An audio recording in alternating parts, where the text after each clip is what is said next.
Mega వార్తల్లో మీరు miss అవుతున్న మినీ డీటెయిల్స్ మీకోసం మేము ఇన్ఫార్మ్ చేస్తున్నామంటే కన్ఫర్మ్ చేస్తున్నట్టే.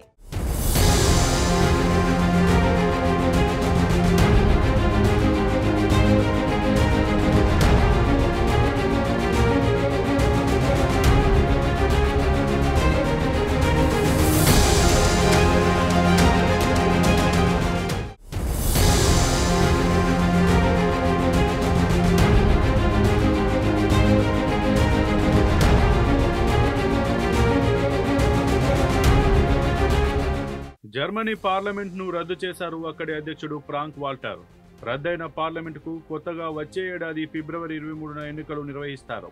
ఈ విషయాన్ని అక్కడి అధికారులు వెల్లడించారు. అప్పటిదాకా తాత్కాలిక ప్రభుత్వ నిర్వహణ బాధ్యతలను ఛాన్సలర్ ఓలాఫ్ షోల్జ్కు అప్పగించారు.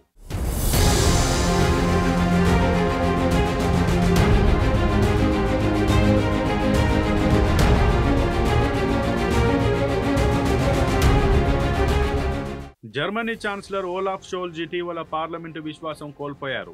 మొత్తం 733 మంది సభ్యులున్న సభలో ఇటీవల ఓటింగ్ నిర్వహించగా ఆయనకు అనుకూలంగా కేవలం 207 ఓట్లు వచ్చాయి. వ్యతిరేకంగా 394 ఓట్లు వచ్చాయి. ఇక ఈ ఓటింగ్కి 116 మంది గైర్హాజరయ్యారు. మెజారిటీకి 367 ఓట్లు అవసరం కాగా ఆయనకు అనుకూలంగా తక్కువ ఓట్లు రావడంతో పార్లమెంట్ను రద్దు చేశారు.